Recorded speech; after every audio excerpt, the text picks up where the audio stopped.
Attorney General Merrick Garland upending Washington today with this surprise announcement. He is appointing a new special counsel to probe the handling of classified documents found in Joe Biden's office and home.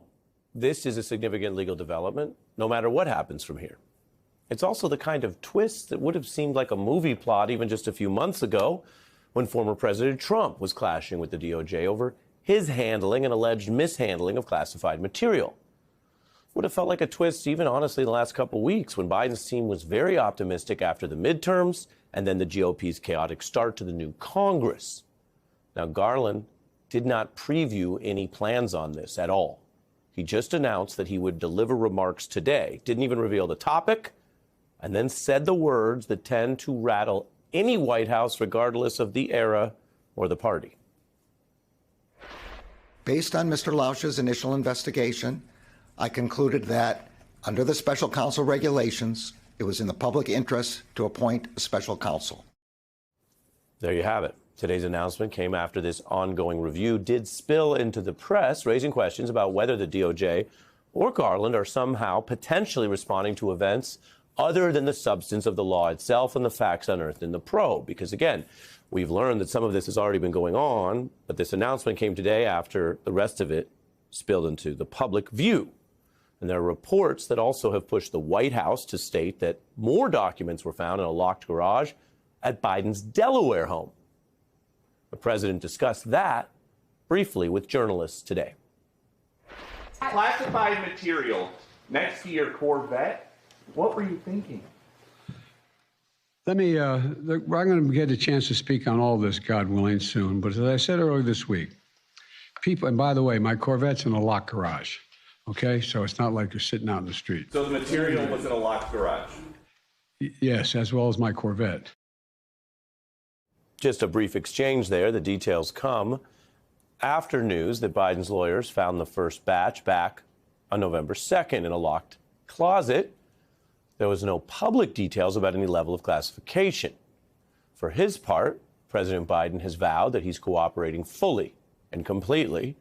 And we can state there's been no disagreement on that point in public from the DOJ, which is a contrast to some other probes. Now, Garland authorized and appointed this new special counsel, a former prosecutor and former Trump appointee, Robert Hur.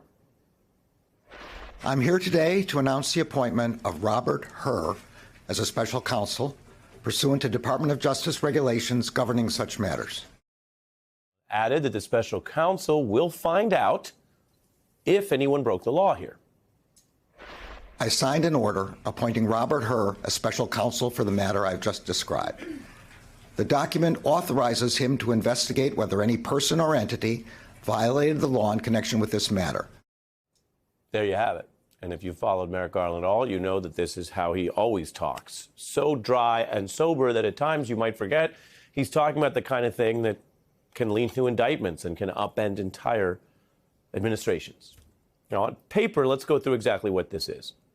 The process poses more direct legal peril for people potentially around Joe Biden than President Biden himself, who cannot be indicted by the DOJ while in office under policy.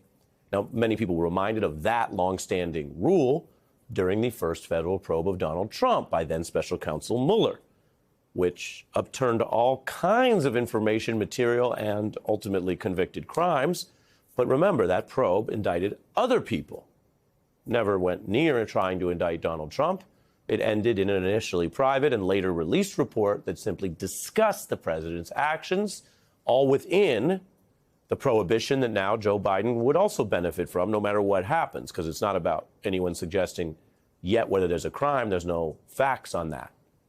The point is that there is no way to indict a president under these rules. Now, today, the other thing that Garland said, and he was very careful throughout, was he said something that is within the spirit of these rules, but also represents something of a view or even a hope. He argued that by doing this, appointing this special counsel at this point in time, based on the information he has, it will itself add public confidence. This appointment underscores for the public the department's commitment to both independence and accountability in particularly sensitive matters. and to making decisions indisputably guided only by the facts and the law. That is a perfectly fine statement and goal, indisputably guided by the facts and the law. And we will endeavor to continue to follow the facts here. One issue for Merrick Garland is the same issue that hit James Comey and so many other people who have gone to Washington with a great well of experience and perhaps even great intentions, but thought that this current era we're living in, I don't know if you've noticed, but it's a doozy. They have thought that the old tools can still be applied under the new rules of this era. And that's not always the case. What I'm saying, to be as direct as possible, is the law and the facts are over here. The public confidence, the allowed or agreed upon respect and deference that goes to good faith efforts to do things fairly, that has blown up and changed in a world full of constant bad faith political lies. And so anything that anyone, and this isn't about specifically Mr. Garland per se, but anything that anyone at DOJ does thinking it will automatically be taken at face value or will contribute to the public confidence is making a bet about something beyond the facts and the law, about wherever the public confidence comes from. This is day one of this probe, and whatever it finds, we will be following it fairly and objectively. The question of why it was announced only now, after this spill to the public, and whether there are any other considerations that are going into this, well-intentioned or not, is a tough question that we will put to our experts and we will endeavor to follow as we follow a story that has completely exploded a lot of expectations and premises in Washington.